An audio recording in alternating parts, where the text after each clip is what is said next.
That's you, Robert? Yeah, go ahead. Yeah. Can you hear me? Yeah, I can hear you. Yeah. About the invoicing, itemizing. I have done it in the, earlier days. Item by item. Breaking everything down on the invoice. And I've run across an invoice where it didn't have any items itemized on it, and I just thought maybe it's better to itemize each product or whatever, pallet, a weight of whatever, how many pieces on it and everything. So yeah, and you can use your BOL as a template when you create the invoice, because the BOL usually shows that information that you're listing, pallet counts, weight, things like that. And I thought you were asking for tax purposes too. When you mentioned itemized, the first thing I thought of was taxes. But you're speaking strictly from the invoicing perspective. Correct. Okay, so between you and the person you're invoicing, whether it's going to be the broker or the carrier directly, to get paid. And then I also noticed too that there are some factoring companies that will, if you sign your carrier up with them and you have an affiliate link, or you're doing affiliate marketing with that factoring company, the factoring company will pay you as well as the carrier. When they pay the carrier, they'll pay you your percentage, so you won't have to go after the carrier to get the money. Which is also good too, because once that BOL, once that carrier delivers, they can upload that BOL to the factoring company. Then the factoring company will disperse the whatever percentage, 5 to 10% that the dispatcher is charging for their service. So they'll disperse that 10% to the dispatcher, because they already have an affiliate with that dispatcher that got that carrier set up with that factoring. That's one of the services. I was talking to several factoring companies. That's one of the services that they are starting to integrate into their companies for dispatchers or for trucking companies. They integrate affiliate marketing links, where if you bring in so many, or for every carrier that you bring on, you get a kickback for that. In addition to that, you get the service of being paid along with the carrier. Like say the carrier did a $3,000 load, then the carrier is going to get $2,700 and you get $3,000. You already get paid ahead of time. You wouldn't have to worry about it. Would eliminate the need for you to for you to invoice from a dispatcher's perspective, because you can funnel that process through the factoring company. So I wonder how much the factoring company will charge for that. Well, I think the charge is rolled over to the carrier, because the factoring company's main objective is to get the business of the carrier. But since you have a dispatcher agreement with the carrier, that just rolls over to you. The carrier is covering the cost of the factoring company. Now, factoring companies' range of percentages anywhere between 1% and 5%, whether it's between non-recourse and recourse factoring. So, depending on the type of factoring that you get, or your carrier gets, or that you get your carrier signed up with,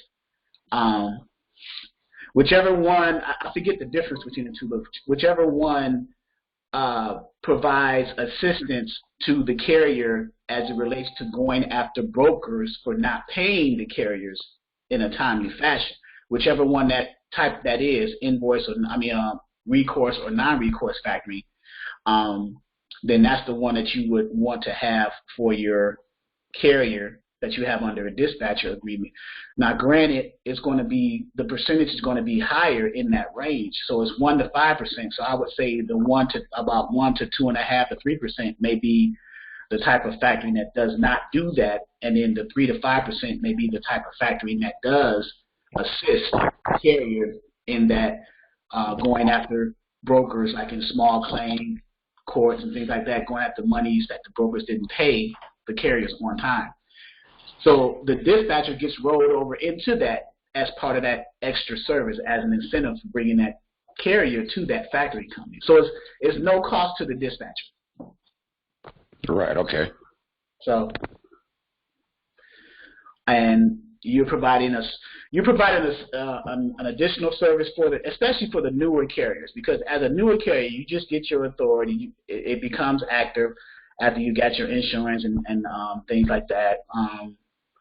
You're going to need some type of like petty cash or some type of income to sustain you while you're starting out, because you get one load, you get paid for that load. You know, you got to have enough income to cover your expenses and the fuel and all these other things. So if you start factoring your invoices or factoring your BOLs and stuff, it'll be easier for you as opposed to just trying to do it. Now, unless you come into the game as a new carrier with enough revenue set to the side, like maybe $100,000 off to the side, enough to help you. But yeah. Exactly. So, yeah. So, and then now I wanted Reginald to come in because we had started a conversation in the chat group. I'm going to reach out to Reginald here on the Facebook page and see.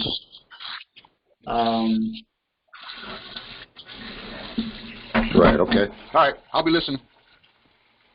Okay. Yeah, but what are some of the some of the things that we, as a new broker, the questions that I need to get Reginald on here, the questions that he needs to ask the shippers, the right questions, because he asked some questions and he didn't ask one of the more important questions that he needed to ask. So, but I'll see if I can get him on and go from there. All right. Okay, Miss Ruth, Miss Allison, kind of a short training today because of the delay in the free conference call. Any questions you ladies have? Miss Ruth, Miss Allison?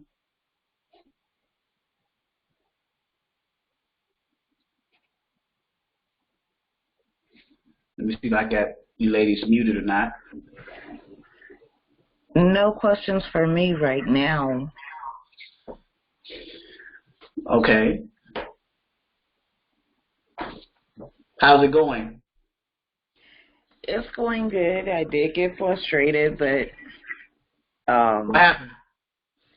Well, I kept getting the no's. The carriers wouldn't. They hung up, and I got frustrated, and then I started calling. Just kept on calling, and then I got, okay, fine, send me the dispatch, and I'm just waiting to hear back from them. But I'm still keep going. Yeah, because that one time you're gonna get someone, and then you have an opportunity to start dispatching. Matter of fact, let me see something here with yours. Look at one of my carriers here. Oh, Miss Allison said, no questions, no signed dispatch agreement yet, no mic. Oh, Miss Allison, she's all messed up. Ain't no mic, no dispatch agreement, no mic, no questions. And then people are texting me because I'm telling them that, I had to redo training because of the delay. So, let me reach out to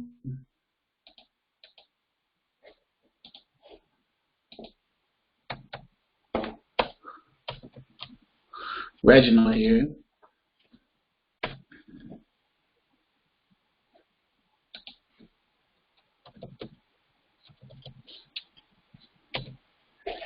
All right. Okay, so it seems like the main issue is the carriers, getting carriers Let's see here.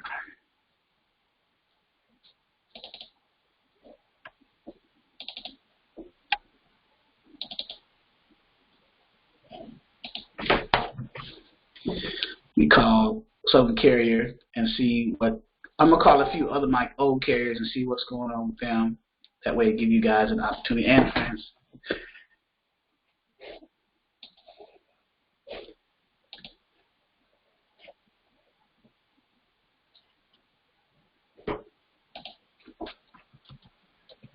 Okay, Reginald's getting ready to sign into the training, so once he comes in, we'll get to that part.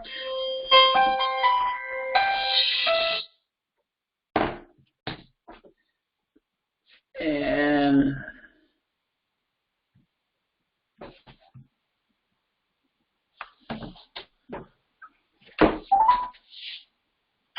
your call has been forwarded to an automatic voice message system. 9.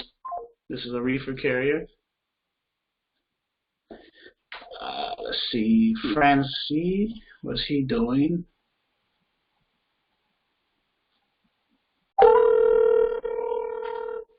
All right.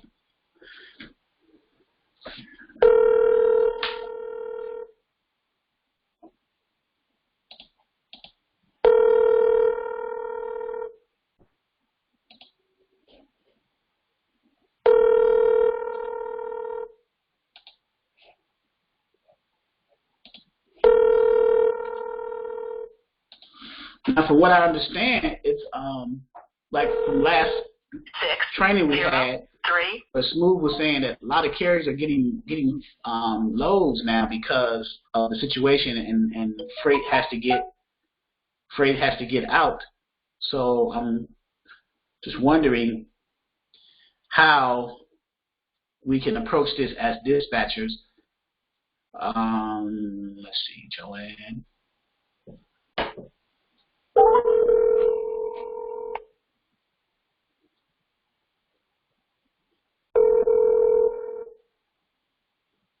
Please leave your message for.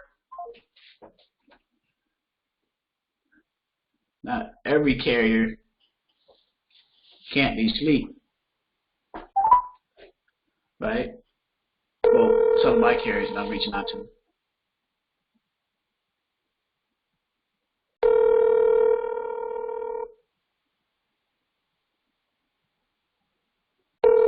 This is Nevada, so this is 3 hours away. This is probably 9 in the morning. Oh, you reached Joe Martin or RJ Martin Transport? All my guys are either still driving or let's see.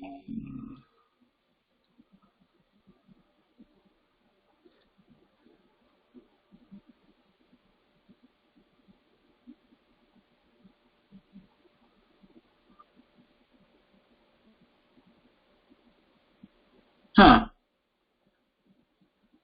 I want to just, some of the people I need to call, they're on the West Coast and it's too early to try to call them at this point. So let me go on Trucker's Path.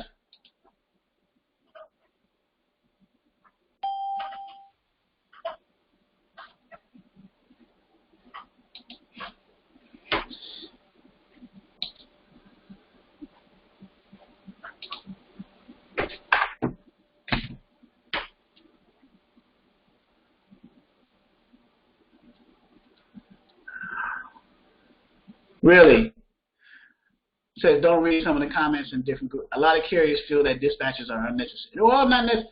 Well, some of them feel that way, but a lot of them don't. So because we're providing a service for them, because some carriers wouldn't have the time, especially the newer carriers. So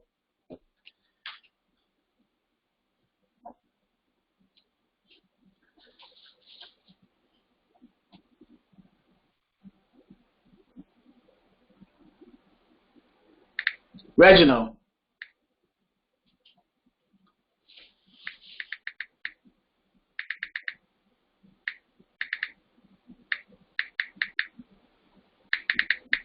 Can you hear me, Reginald?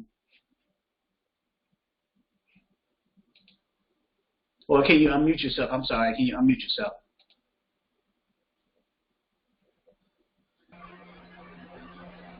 Yes. Okay. Okay, can you hear me now? Yep. So, Okay. so back to that conversation on the broker side. Okay. So, how did you feel that went? Well, it didn't go too well because, like you said, that should have been the follow-up question. When he said that he only, uses local people that he's been knowing for years, and I never thought about the follow-up, if they really met his capacity or, just something to follow up, and I didn't even think about that. He was just so quick about it, and I never just, thought to bring that question up. So let me ask you a question. When you call a potential shipper, what is your conversation and how do you start it off? I always started off by telling him who I am, the name of the brokerage, give him a little background, as far as the brokerage goes, how long it's been in business. And I would start to ask them about, what type of transportation problems are they having, any difficult lanes, and also let them know and stuff that we do have, assets, available that can get started, already. And just try to strike up a conversation as far as that goes. Okay. Now, have you been working with Denise with the lumber loads? Yes, I have, as a matter of fact. The only problem is with them right now is that the virus has got everybody to the point now where, she'll send something out, but it's not as frequent as it was before all the quarantine started. Okay. Did you move any loads with her? I only had an opportunity to move one, and the driver was not in place to pick it up on time, so that was about the closest I got to it. Other than that, no. Okay, so when you I guess was about to move that load, I'm assuming she sent you a load tender and went through that whole process. We went through everything, and like I said, the only problem was the truck, wasn't going to be in place on time. And I think another mistake that I kind of made is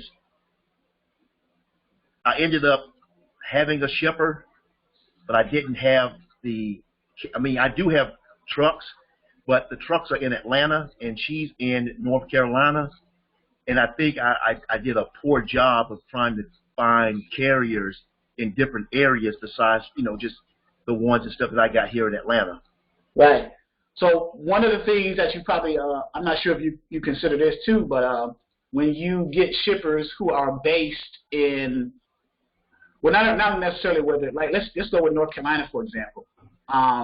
So if she was based in North Carolina, that means that her main hub is coming out of North Carolina. So as a broker, I would focus on trying to get assets who are based in that area, North Carolina. Right. And then other assets will come along every now and then if they may need you may find a truck that may be in that area but not from there who may need some backhaul. So that'll be an opportunity also. But when you do get a shipper who is in a certain area, I would try to focus on getting. Now, when you say assets, are these are contracted carriers that you have under your or yes, we do. Okay. Yeah, we have them. We have them under a partnership under the brokerage. There's 2 reapers, 2 dry vans, and 3 flatbeds. Okay, so they're contracted to you guys. They're not your truck and trailers, but they're owner operators who are under your brokerage. Yeah, that is correct. We do have an agreement with them, signed agreements. Okay. Okay, so yeah, when you so the shipper that you said you almost had this shipper in North Carolina. Yeah, and like I said, the only problem is that the latest you can pick up is at 1,500, and he wouldn't have been unloaded and ready. Okay. Okay. So is there still an opportunity to get that same shipper for future reference or no?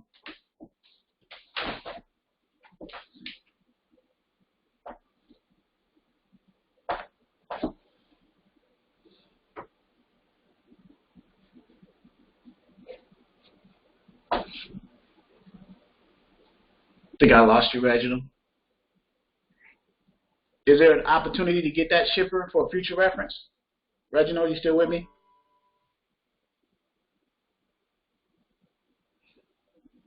Okay, I lost him. Miss Doral, truck driver lady.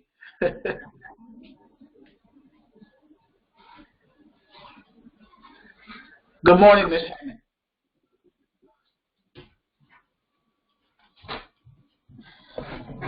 Can you hear me? Doral? Good morning. Hey, how are you?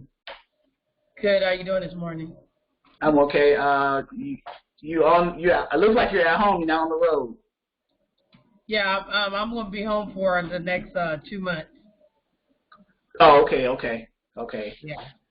So you're getting off the road just to be safe. No, I have to move. Uh-oh. So I'm moving in a minute. Okay. And so what's been going on? Doing research, and more research.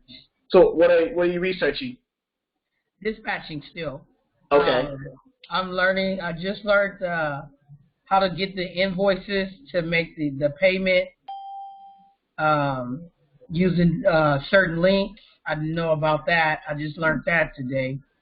Okay, explain that to me. Say that again.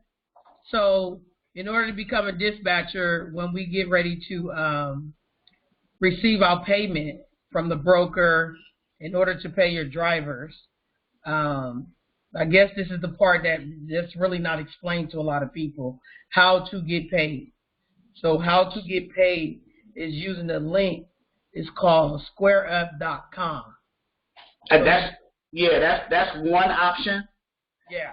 Yeah, you can use Square Up, Cash App, PayPal. Okay. I invoice with PayPal and Square. Okay. But PayPal, mainly PayPal. I haven't had any issues with PayPal. Okay. So you're setting up your invoicing side of your business. So when your carrier delivers their BOL and gets paid by the broker, either through the broker's payment options or through their factory company, once that happens, then you send your carrier the invoice for your percentage of whatever, or your flat rate, what you charge for that service, right? Okay, that's what I'm learning right now. Yes. Okay. Okay, so yeah, invoicing. So we got the workflow and the process in dispatching. I'll give it to you high level. Of course, you get the carrier first. You can't be a dispatcher without a carrier, right? You have to dispatch for someone, and then understanding the load boards, how to navigate them, how to find the loads, and then booking the loads. Talking to the broker what that conversation is about, and then invoicing the carrier after the load is delivered.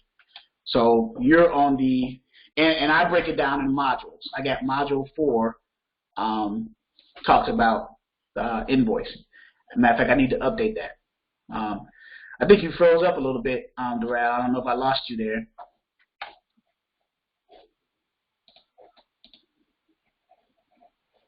Yeah. I lost Mr. Doral.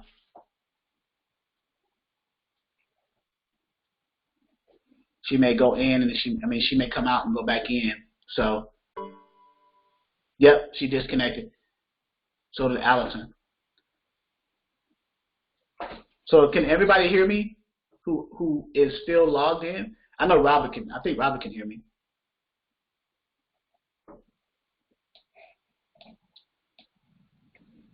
Yeah, free conference call. I had some earlier stuff with their server, so I'm just trying to make sure that we can still hear each other.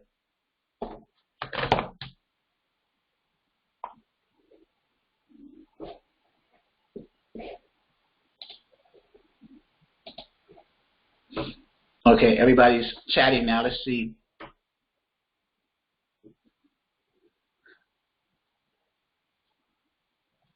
Yes, kicking out. Yes, I can still hear. I'm back. Okay.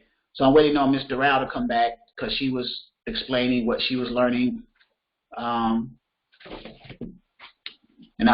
she had texted me, so I'm going to text her and let her know to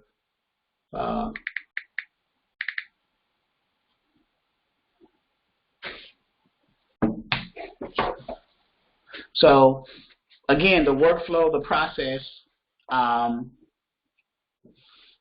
in the back office here, module 1, of course, carrier acquisition. As a dispatcher, we have to have a carrier to dispatch for, and then load boards, booking and loads, and invoicing. Okay. All right, you back, Mr. Rao? Yeah.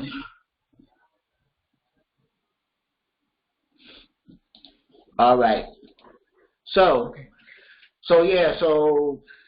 the invoicing it'll be the final step in that progression of dispatching that particular carrier on that particular load.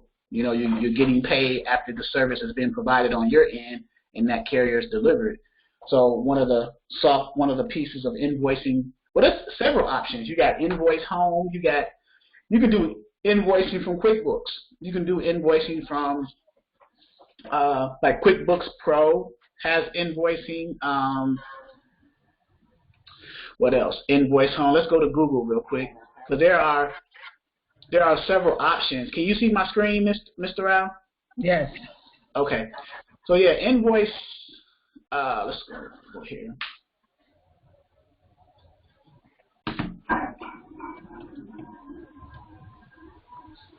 Did you guys already talk about this or no? No. We were kind of we were ad-libbing a little bit because the server for a free conference call was down. I didn't even start training until 12 o'clock because we were down for an hour. So what we were doing, we have our Facebook chat group. If you can see my screen right here, Dispatcher One-on-One chat group. So we were talking in there while we were waiting on. Okay. And then once it came back up, we just jumped right back in. So we still got our, information, and we brought up a topic about brokering, and we brought up a topic about itemizing the invoices and things like that. So you mentioning invoice kind of rolls right into what we were discussing. Okay. So we have QuickBooks Premier versus Pro, and then we have one called, I think it's called Invoice. Well, here's some right here, invoicing software. So okay, there's several invoicing software, like free. You got free versions. You got one called Invoice Home. What I use is PayPal or Square. QuickBooks is a good one. If you're using QuickBooks for your business, or if you're using like Office 365, you got an integration in that. You can there's an invoice feature in there. So whatever one you select, you want to make sure it has the ability to create the invoice and then send that to your carrier, so they can just easily click the link and it opens up for payment options. They can either pay it with a credit or debit card, or if you're using PayPal or Square, for example, if they have a PayPal or Square account, they can just pay it directly from that account that they have. Even Cash App. Okay. Well, not necessarily Cash App. I don't think Cash App has an invoicing feature. But the one that I know works for a fact for me is PayPal and Square. Now, Invoice Home and QuickBooks Pro, QuickBooks Premier, those are good too. So. Okay. So now, where did you get that information? You said you were just doing some research about it. Yes. I'm looking all over the place. I'm trying to find out everything. So I have other things I wanted to ask too. Okay. Is anybody going to say anything, or I'm going to do all the talking? No. Go ahead. People. Okay. I'll see a comment in the chat, and I'll address it as I see it. So. Okay. So when it's hard to get loads off a load board, what do you do? Because I know from learning so far and being a driver, I see a lot of freight going, but they say sometimes it's hard to get loads off a load board. Why is that? Well, getting loads, the process of getting a load from a load board directly, those are what's called spot market loads. When you go directly to a load board where a broker has posted their load on a load board, And one of the main reasons why they do that, these may be difficult loads that they're trying to get rid of, or it may be an influx of loads that they're trying to get rid of. Those are spot market loads. If you and we train those first to give you a feel of how to operate on the load boards and find loads. But there are other options and ways to find loads. You can take your you can go to direct shippers. You can set up relationships with different companies, like local companies in your area. Like if you're in a major city, every major city has what's called an industrial park, right? A business park. So, right. And if you go drive down the roads, you see nothing but tractor trailers coming up and down those roads. So I used to go to like literally every building when I was starting out as a broker agent and try to talk to the direct shippers to try to get set up as a brokerage. And what I will always discover is that they would say, well, we don't deal with brokers, we deal directly with carriers. So over time, I thought about that. I said, well, I need to go back to them then as a dispatcher, saying that, okay, I got several trucks now. Since you guys don't deal with brokers, you deal with carriers directly. So let's talk on the carrier side now. So you can establish relationships directly with the shipping companies with your carriers. Now there is a way that you have to do this in order to convince the shippers that you can meet their need or meet what's called their capacity, fill their capacity. If you go in there saying, you know, I'm a dispatcher, but I only got one truck and I'm dispatching for, they may laugh at you, you know, because even though you got one truck, you may be able to meet one load, but you're not filling their capacity overall. But if you go in there and say, okay, I'm a part of a network with over 200 trucks, and we can have trucks in your area whenever you need them. Now, if I'm a shipper, how does that sound to me? Does it sound better having one truck, or does it sound better having 200 trucks? Because I'm able to get to my freight or my commodity to my customers quicker and more efficiently with a 200-plus truck operation as opposed to just a one-truck operation. So it depends on the angle from a dispatcher's perspective that you approach these direct shippers under. Right. So the load board is a good way to start, but other ways you can go directly to the source, you know, and then think of supply. You ever heard of supply chain logistics? No. You ever heard of that concept? Okay, you might want to write this down. Supply chain logistics is a concept, and it's what it is in a hierarchy. Let's go through it. So this is in a hierarchy. Okay.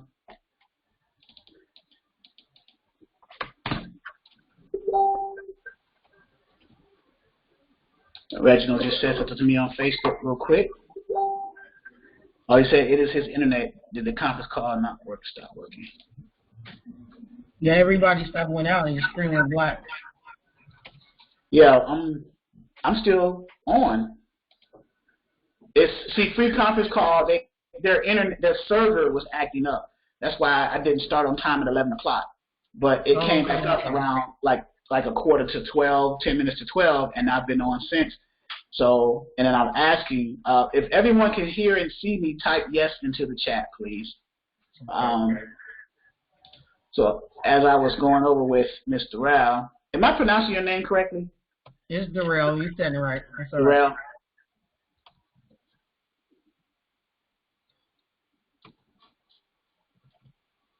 Okay, supply chain model, supply chain hierarchy. I'm waiting to hear. I'm waiting to see the chat responses. People typing in. Okay, people are saying it. Okay, Robert said yes. Allison said yes. Yes. I can. Okay, good. I just want to make sure.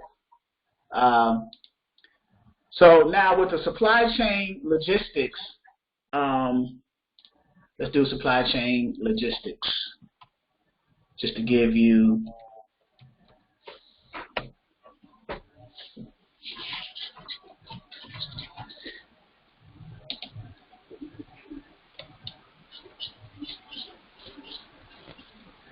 An overall view. Now this is a little bit more advanced. I'm gonna give it a little bit more simplistic. I don't want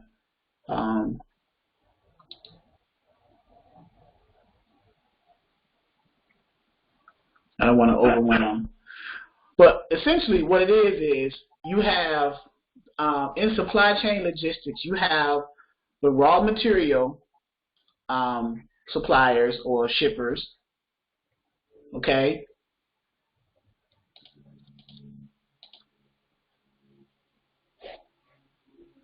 So that's the first one in the hierarchy, raw materials, right?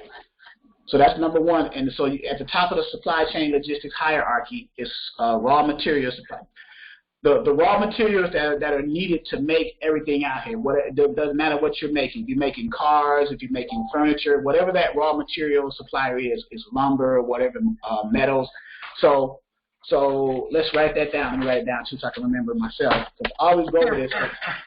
I'm old, so I gotta write stuff down too every now and then. But I want to make a point though as how we can get to supply chain logistics, SCL. So you got the raw materials, and then so after the raw materials, now you got the manufacturers, people who are going to actually make them, right? Right. So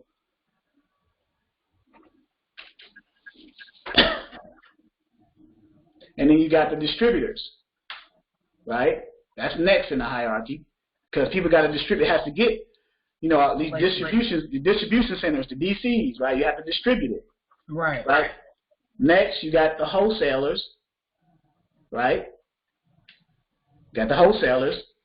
And then next, or after the wholesalers, obviously the retailers, right?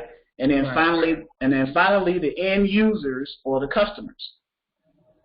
So that is the high-level explanation of the supply chain logistics. So at every step, at every stage, like raw materials, for example, we can, as dispatchers, you can choose a niche of any area, of any level in that supply chain, and then go after the shippers in that specific category if you want. Do you want to go after the raw material shippers for your carriers? Do you want to go after the manufacturers, the distributors, the wholesalers?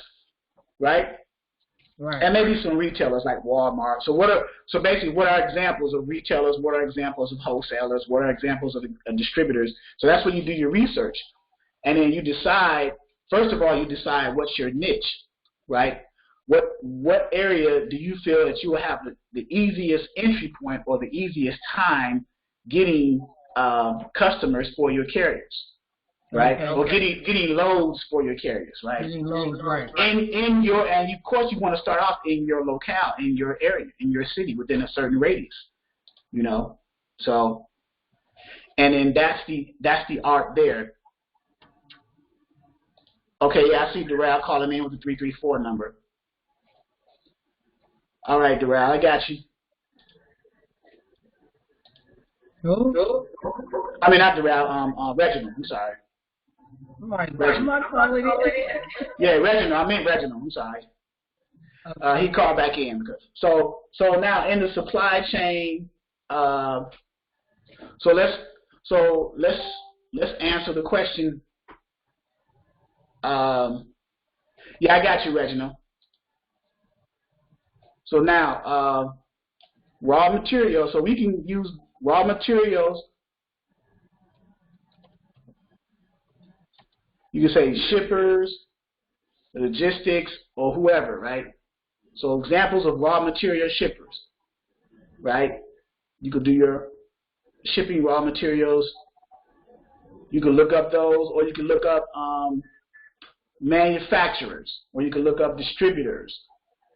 So what major city are you near, Darrell? The Bay Area. The Bay Area, San Fran? Yeah. San Francisco. Oh, you guys are on lockdown right now, ain't you? Yeah, I'm in Sacramento.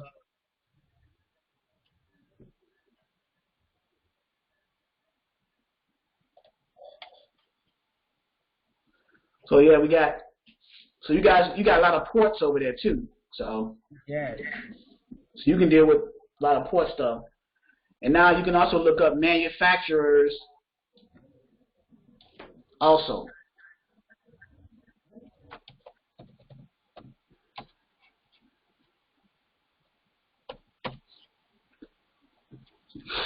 So we go. It goes to manufacturers, San Francisco. So I moved from raw materials to manufacturers in San Francisco area, and these different companies. And you got more right here. You hit more places. It's going to grow. The list is going to grow now. Right. So if the manufacturing section of the supply chain logistics is your niche, then you would just look up your local areas here. So look at all these manufacturers.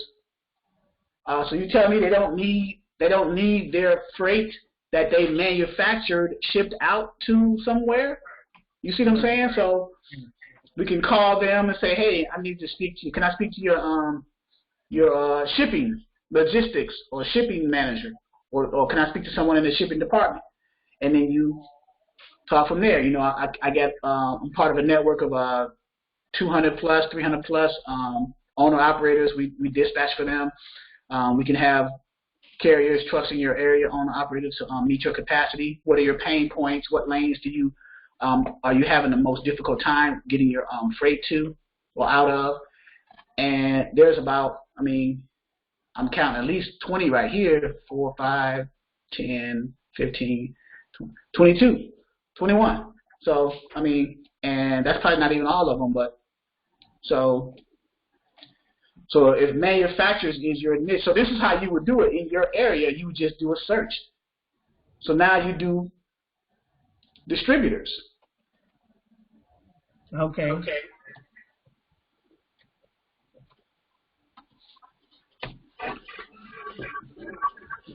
So now we got distributors in San Francisco. We got distribution centers, and some of these manufacturers and distributors can be one and the same. Some of them can be different. Like, you know, I've noticed some of them are different. So you got area distributors, you got wine. So here they are right here. And then we got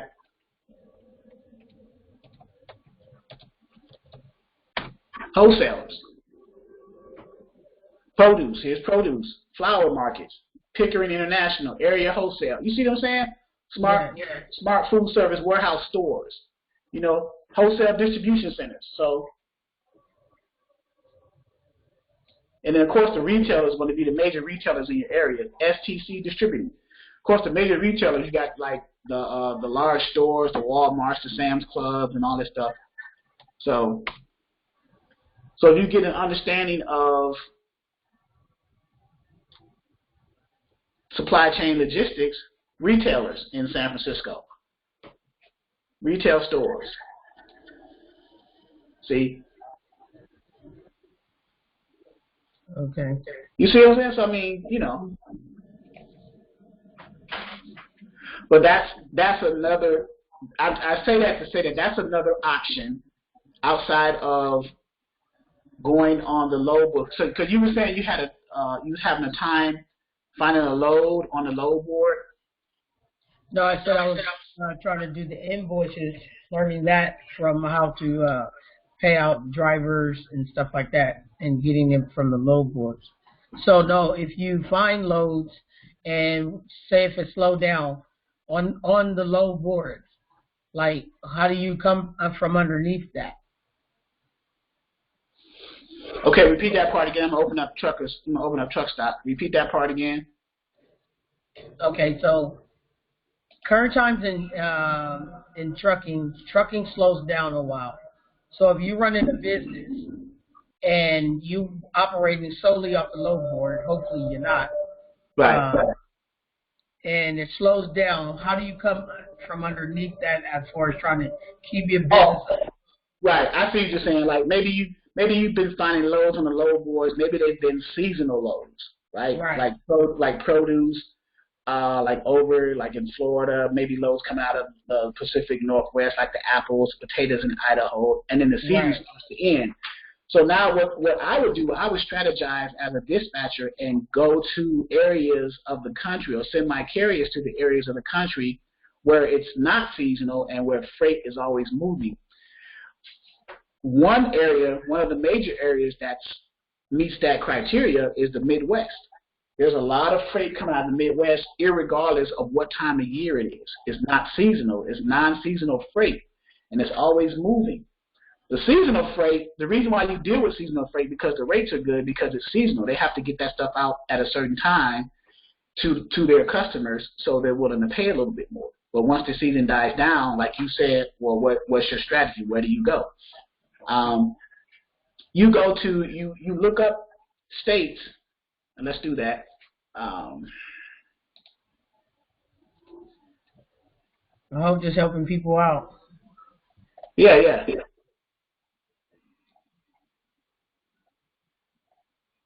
Yeah, it's helping me out.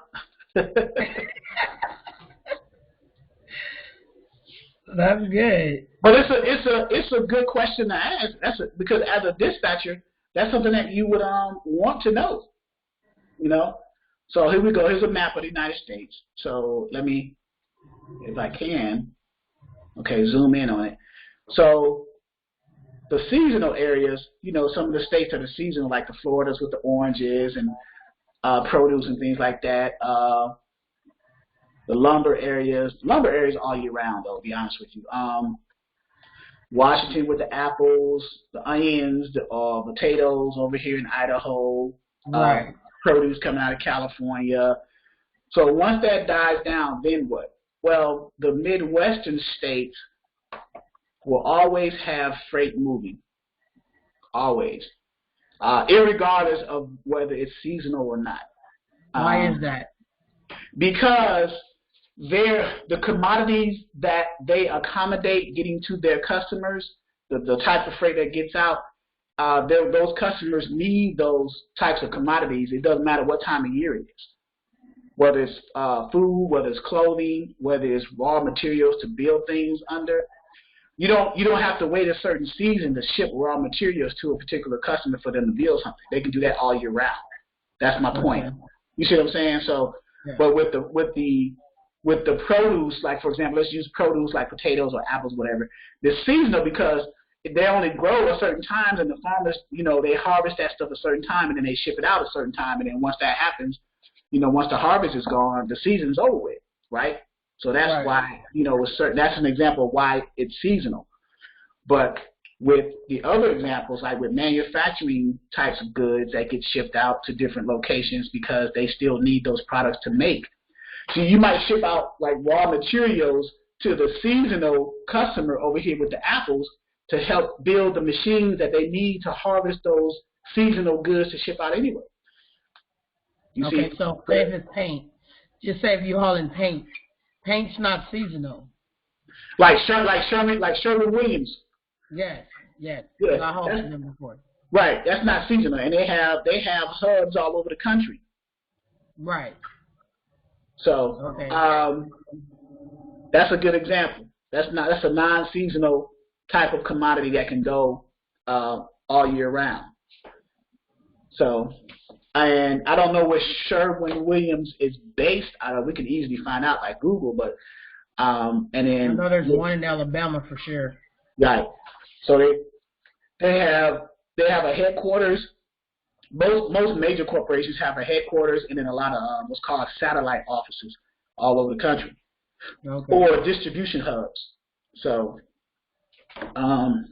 yeah, that's a great example, a paint company. Okay. Because real estate, like for example, real estate is year round, and you need paint. If you flip houses, you're gonna always need paint to repaint over what's already there, so you can make money off the house that you're gonna flip. So if you go to the Sherwin-Williams store, you got to get that paint. That paint has to come from somewhere, right? So. Okay. That makes sense. All right. Anything else? Yeah, I got a lot to ask. Okay. Shoot. How about anybody else? Okay, so nobody else wants to talk. Okay, so how do you get, since I'm still based on the low board things, so I know for certain that J.B. Hunt, they have mad freight. And I just discovered J.B. Hunt and Snyder, has load boards.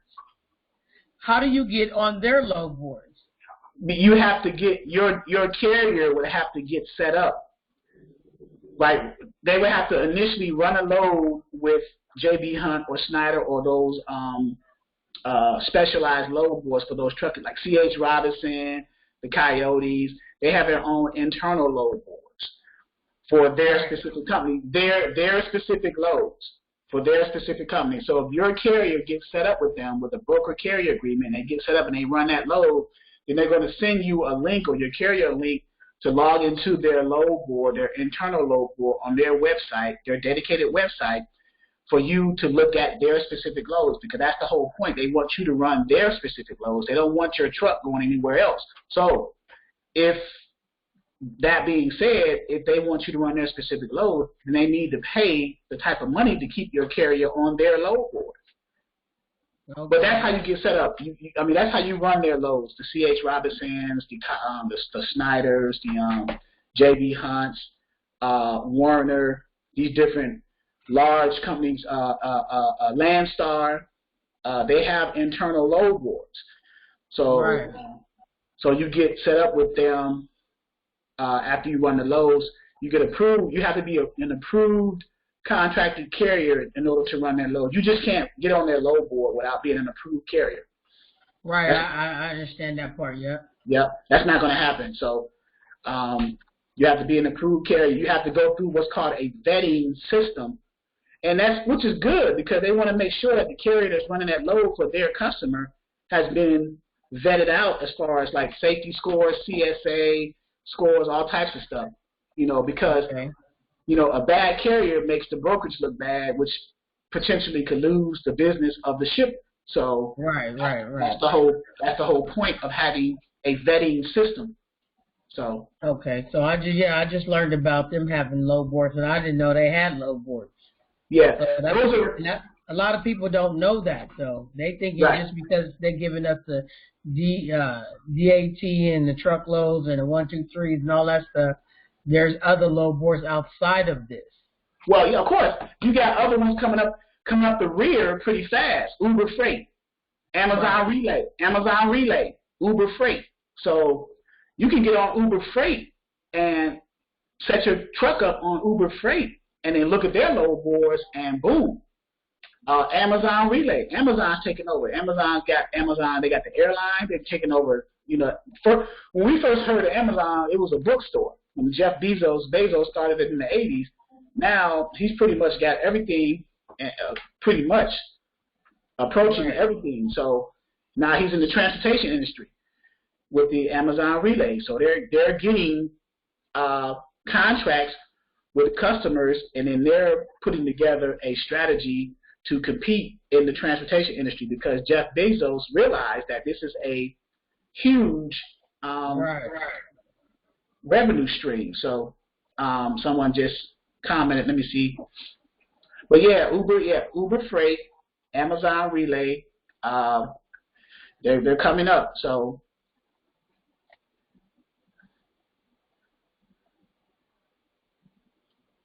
yeah, Robert says, if you got an MC number, you can get on the JB Hunt load board. So you need an MC number. Most of the load boards, you have to have a motor carrier authority. You have to have a motor carrier number to run loads anywhere, to be honest with you. But yeah, if you got an MC number, you can get on JB Hunt. So, and if you got a carrier under a dispatcher agreement, there's your MC number, because that's what you're using. You're using the MC number of your carrier because you're dispatching for your carrier. So it just makes sense to use their MC number to find loads, right? Wouldn't that be smarter to try to get that under, because they're nationwide and they have mass freight for certain. So it'd be a whole lot easier, I would think. Yeah, it would. It would. JB Hunt, Landstar, although Landstar's got a bad reputation recently. C.H. Robinson's. Who else? Who else had a bad reputation? There was one of them that had an issue a long time ago. What was that one that just had an issue? But yeah, Landstar, C.H. Robinson, J.B. Hunt, those big boys. I don't know if Swift got one. I know Warner got one. I'm pretty sure Swift, because those are large trucking companies, but they have a broker side. See, their trucking company is so large, they thought, okay, well, gee, we got all these trucks. Why not create a brokerage and then just get our own customers and run our own trucks, which is smart. Right. That's what I'm trying to do. I'm trying to do that. Correct. Yeah. Because all these large trucking companies, they got more than enough assets. They have their own assets internally, their own truck and trailers, and they have contracted assets with owner operators. Right. So those two together could equal to the thousands. So to a shipper, that looks great. You could do more. You could meet more than my capacity. So now, okay, so why we over here broke? right? Because it took just like it took them time to get to that point. It's going to take one truck at a time, one deal at a time, one load at a time. Patience. So. But if you get the concepts and the strategies down, the numbers are going to come. So the numbers are going to come. But the main important part is getting the concepts and the strategies in place where you completely understand the workflow and the processes of how it's done correctly, and then you can always do what's called, you can always scale your business. You can always scale it, grow it, but you have to have a foundation established first. Scaling the business is easy because all you're doing is just putting, let's say you got one truck and trailer and you get a shipper and they got good paying loads.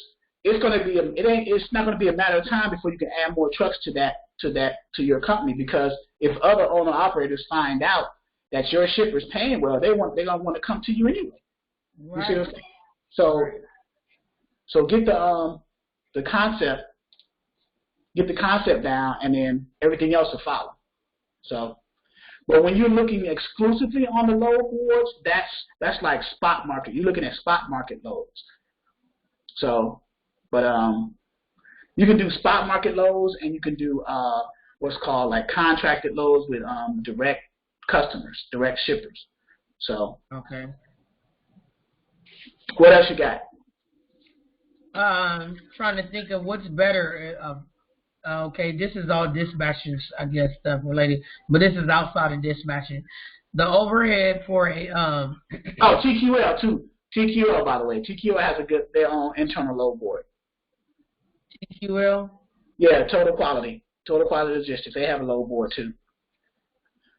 So, and usually when carriers, like as a dispatcher, if you get your carrier set up with those companies, they'll send you a link to do what's called onboarding to get set up, and they're connected with a company called RMIS, Registry Monitoring Insurance System, I think it is, or insurance service.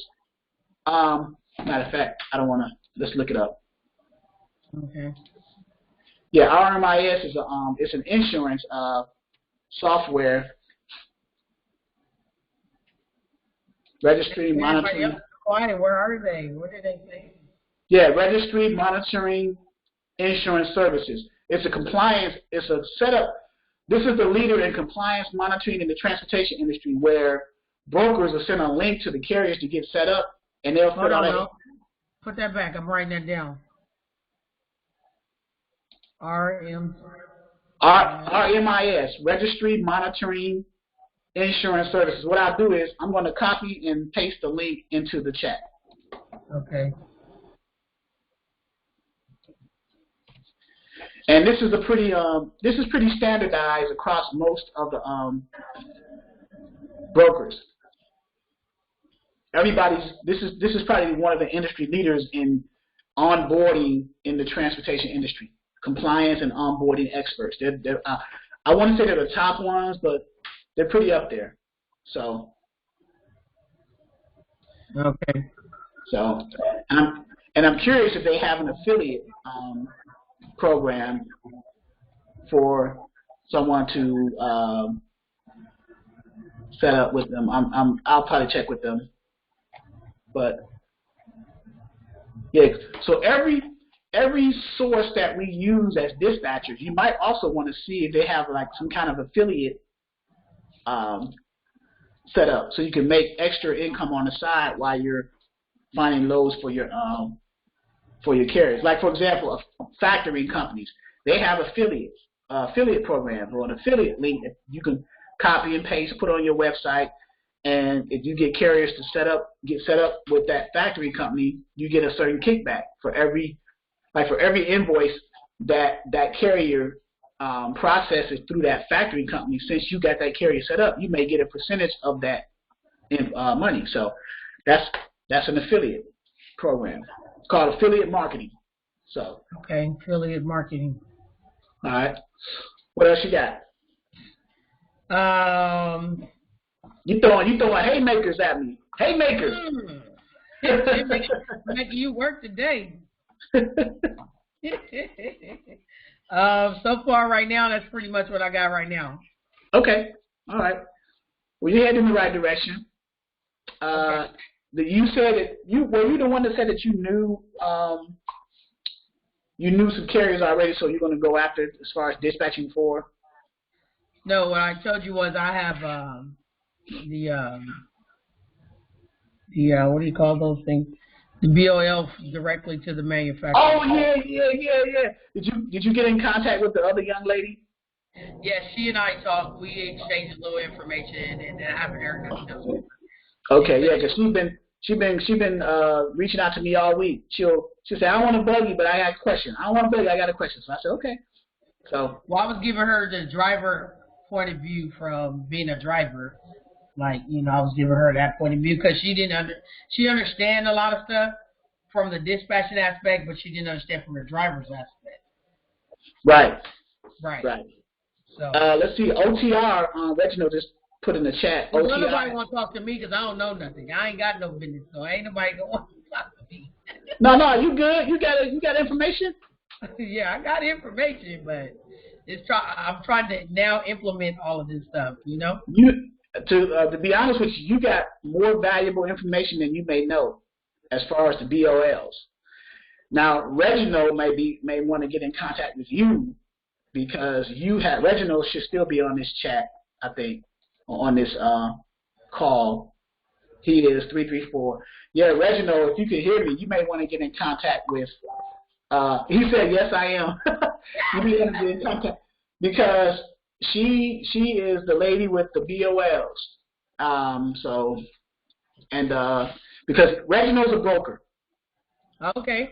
So he's a broker. I got off the phone the other day with another broker yesterday.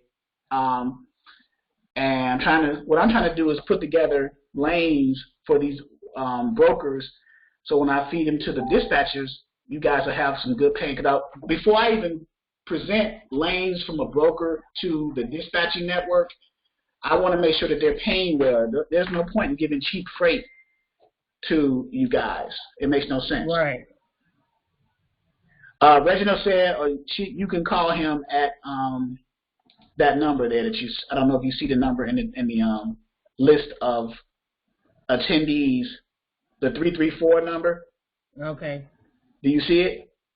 Yeah, I see it now. Okay, that's Reginald. He's a broker, and he's brokered loads. He deals with shippers.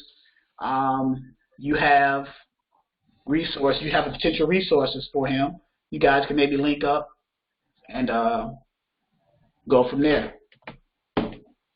Okay, yeah, no problem. As long as somebody's trying to help me get on my feet and do what I need to do, I don't have a problem with it. Okay. That's right. it. Pretty much. I like talking to you. I like your channel. I discovered this by researching. This is my second live with you. It's pretty cool, and I like it when you post it. I see myself on camera for the first time. I was like, "How cool? No problem." Yeah, it was cool though. So yeah, Reginald says, and he still dispatches too. So he can probably you guys can probably connect as far as exchanging dispatching ideas as well. So he still dispatches and he has his brokerage. So I'm assuming that the direction that Reginald is going in, he has a brokerage, he dispatches. I'm assuming he's going to dispatch for those contracted carriers under his brokerage, which kind of makes sense. And then if he gets he's willing to teach me, I'm ready to learn because I got some secrets too, being in the game. Uh-oh. Well, see, that's what the networking, that's what it's all about. We want to try to lift everybody up, and and everybody come up at the same time. Instead of that crabs in the bucket theory, we want to bring everybody up, not pull people down. So right.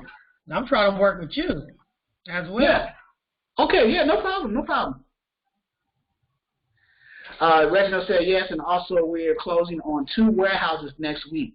But he has a delay due to the virus. So Reginald is doing big things. So he's probably getting into like warehousing, logistics, freight forwarding. So Reginald's about to get big. So it's good to network and connect with people as they're beginning to grow. So once they get to that point that you guys have a connection already, then we can reach out and see what we can do for one another. Okay. So, yes, sir. So I'm just waiting on you to enroll. You probably enroll at some point. I'm not even worried. Actually, I don't know where to enroll. Like I said, I discovered this on the live, and I don't know where to enroll. So I haven't been back to the site because I couldn't find it. Yeah, on the website, you know, under Dispatcher 101. Okay. And then the second one down, enroll in Dispatcher 101 training. Okay. And then pretty much once you do that, it's pretty much should be self-explanatory from that point. Yeah. So like I said, I stumbled up on it. I couldn't remember where I saw it at, so I couldn't get back to it. Yeah. Now you see my screen now in the Facebook Dispatcher 101 chat group. This Ruth just said she just told Reginald she has old BOLs also, and so see how one person networking now we're starting a ripple effect. Okay, well, let me make this clear. I don't have nothing old. Mine is current, up to date, as of this day. That's current. That's what's moving now. Not what's old, what's new now. What's moving while the crisis is happening, meaning that what's in business now is what's moving the earth now, what's going to continue to move, and that's what we need. The stuff that's going to continue to move whenever anything happens, right? Correct. Okay. Yeah.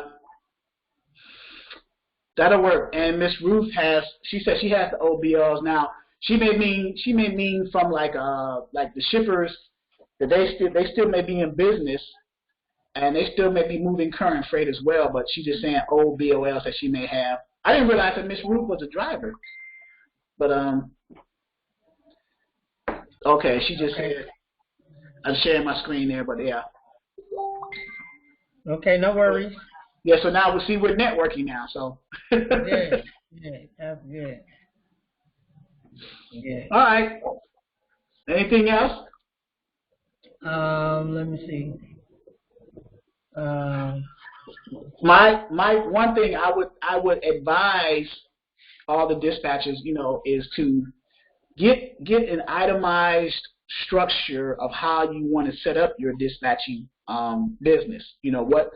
You know, step by step, what do you want to do first? Of course, you want to get your EIN, business license, and all that stuff. And then what do you want to do next? What's the next step? You know, of course, getting the carrier under agreement, and then finding the loads, and then booking the loads, and then invoicing the carrier.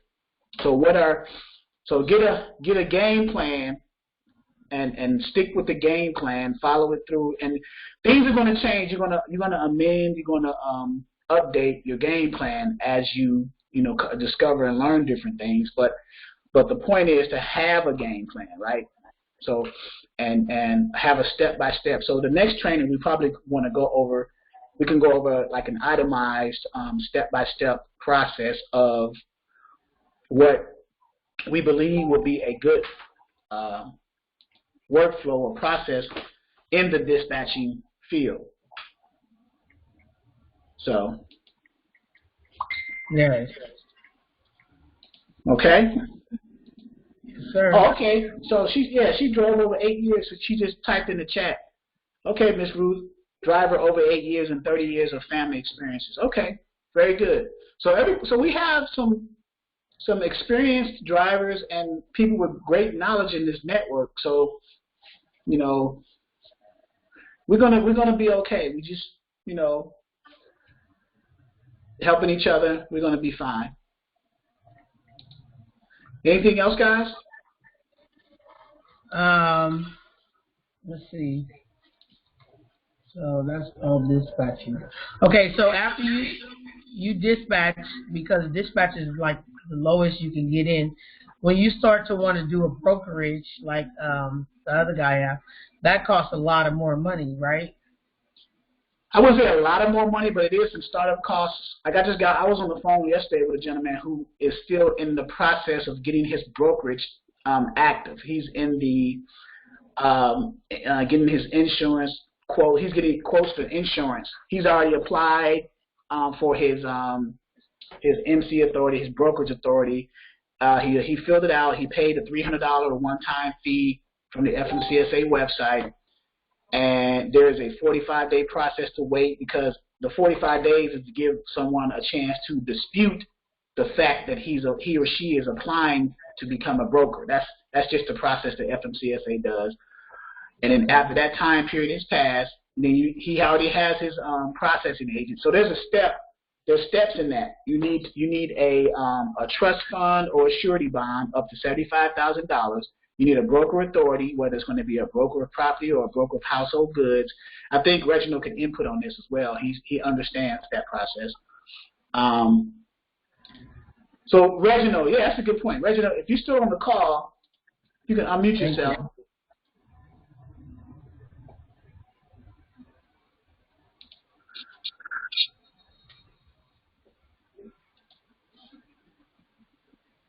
Reginald.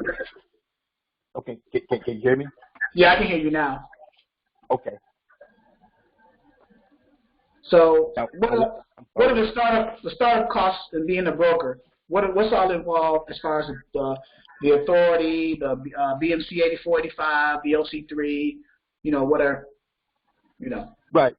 Yeah, and then of course, like you said, once you get all your insurances and your bonds, you'll get that. And I'm gonna be honest with you, as a veteran, a lot of things and stuff were kind of was helpful, because I did use my veteran status to kind of get a lot of things going and stuff, especially like some of the contracts, government wise. And so like I said, once you get your insurance and stuff, so you're looking, and a lot of things depend on your credit, of course. You do know that with your insurances. So you just have to shop around and make sure you get a good company. Right. Okay, so he uses veteran access to get, the discounts.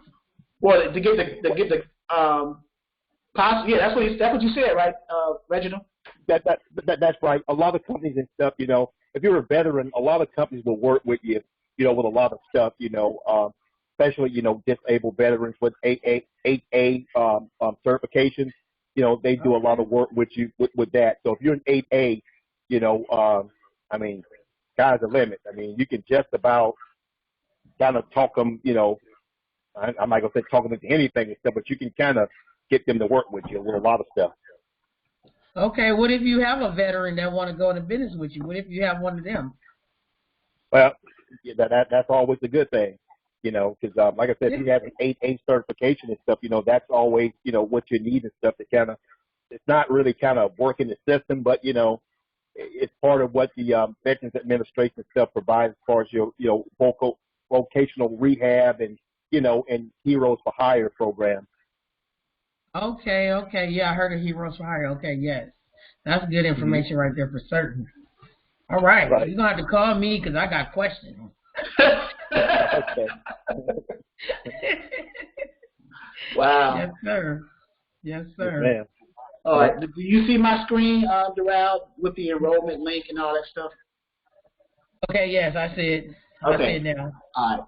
So those are the costs that are involved with the brokerage startup. You got to shop around for the BOC3 processing agent. A processing agent is someone who's going to handle like claims and things that are brought against you in the courts and stuff like that.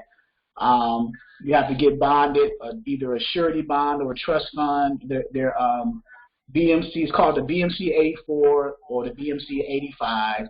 They're both up to $75,000, and the monthly premiums could range between I think $900 to about $2,250 a month. Of course, you need your insurance. And there you go. And the type of, and then you need your authority. You need to, whether you're going to be a broker of property or a broker of household goods. I believe Reginald's a broker of property. Correct me if I'm wrong, Reginald. And but if you got, I have a question. So as a dispatcher, if you want to get all of those criteria, but you don't have a truck, you don't own a truck, you say if I want to just get my authority, my MC number and all of that, but I don't own a truck right now. I just want to dispatch. Should I do that or should I not? Well, you could even let me add this to the mix. You can actually start a trucking company without even having a truck. You can start a dispatching service without having a truck.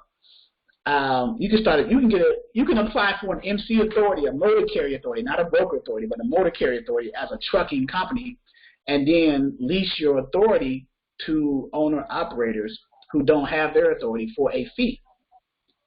Starting a trucking company you could call it like a small trucking company, and you can dispatch those trucks under the authority that you're leasing those trucks under. You see, so. Okay.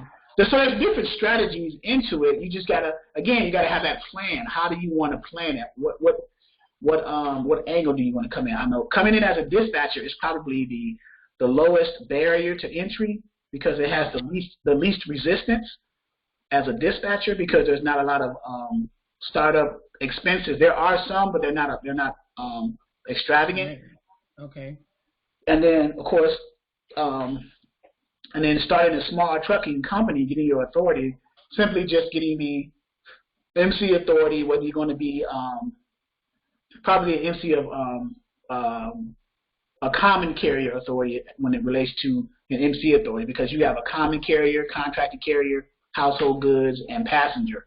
Those are the 4 types under the trucking side of an MC authority. Under the broker side, there are only 2. There's a broker of property and a broker of household goods. So back to the trucking side, you just want to start a trucking company, and both of them cost $300 as a one-time non-refundable application fee. I believe it's the Reginald, correct me if I'm wrong, the OP1 form you have to fill out. Yes, sir, that is correct. Yeah, so you fill that out, you pay the $300, and then FMCSA, and now you're going through a process, and they give you so many days because before they make your authority active, whether it's a broker authority, whether it's a MC authority for a trucking side, you're going to be put into a registry, the FMCSA registry, and there's so many days that someone can dispute the fact that you are applying for an authority, whether it's a broker authority or a MC authority. And then once that dispute process has come and gone, then you'll become active, and then there's other things involved. You have also, correct me if I'm wrong again, you have your UCR, your Uniform Carrier Registration as well, Reginald? Yes. So all these factors play into a broker side, but the dispatching side, none of those things are involved. The only thing that you have to have as a dispatcher is the ability to have the access to a load board, a phone, internet access, a desktop or a laptop, and the will to go after carriers. And once you get a carrier to sign your dispatch agreement and profile, now the ball is in your court as far as maintaining loads, finding loads for them.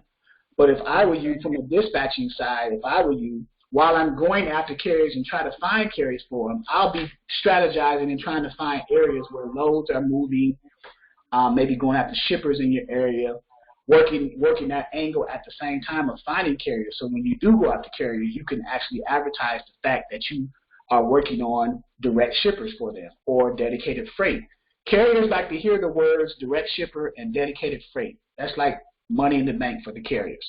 But that's what I have my friends for. So right now I have friends that's currently doing it. So I have a link to that right now. So that's why I'm trying to get this together and get some help so I can do this, because I have friends that's actually in the process. So dedicated for. So if you have a pipeline to access to dedicated freight, then you can leverage that pipeline access when you're talking to other carriers, if you're trying to get them under a dispatch agreement, you can let them know, like, look, I have access to or the ability to go after dedicated lanes, and a carrier will be more than willing. Now, the more information you provide to that carrier, if you just say I got access to get some dedicated lanes, they're gonna want to know, well, what equipment type is it for? What's the rate of those dedicated lanes? Is there backhaul? Is it true dedicated lane, or is it just a line haul? Is it just a one way, or is it coming back around? Right. Those are some of the questions that can be asked as well. But again, it's a process. It's a process. I mean, every time we have these live, we're strategizing. We're talking about it. Rome wasn't built in a day, right? So, but just strategizing. So, but we're making connections. We're making connections with like-minded people with the same interests and the same goals. That's good, because that establishes and solidifies our foundation. Once you have a strong foundation, it doesn't matter how strong the wind comes, it's never going to knock the foundation down, right? Right. So, right. There we go. Okay. Well, I appreciate that. I didn't mean to preach. What?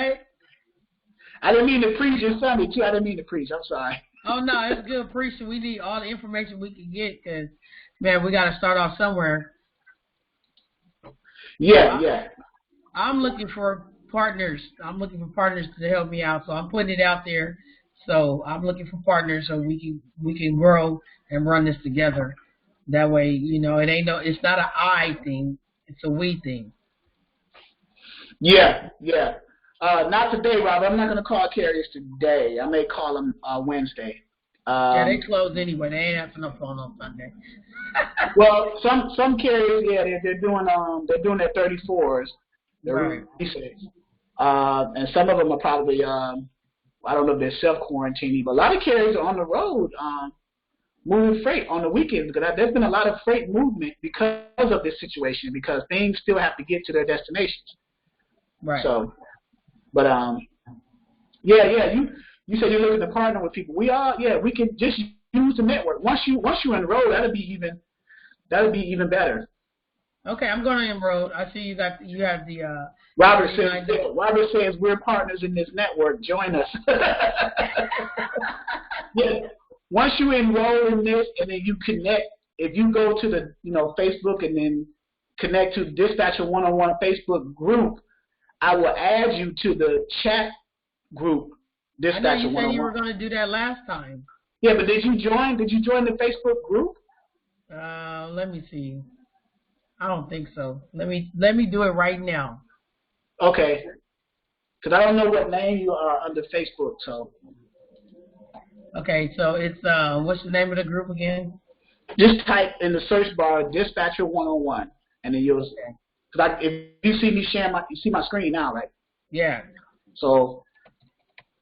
I got it. Yeah, Dispatcher 101, and then you send right there. Okay.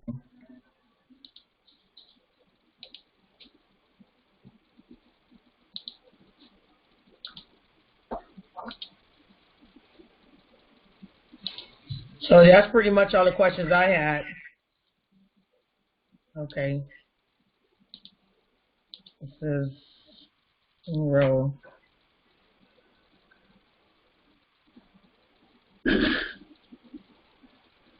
Yeah, my got a little lag on my internet. That's why I closed some of the bars here. But you said the request to join the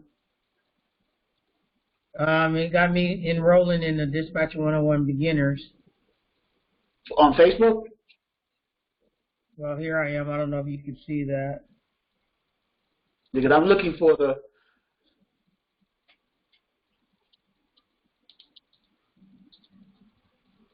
I'll wait for it to come up before I Because once you enroll, I'm gonna go ahead and add you to the chat group immediately, so you can actually see it, and then that way you'll know that you're actually in. But I'm waiting for my Facebook is still spinning right now. It's thinking right now, so. Okay. Okay. Well, I'm trying right now, but I don't want to hold up nobody's time doing this. Yeah, that's fine. And Wednesday's the next live training. Of course, any questions prior to that, everyone has my my contact information. If not, I always put it here. Okay. You type it in.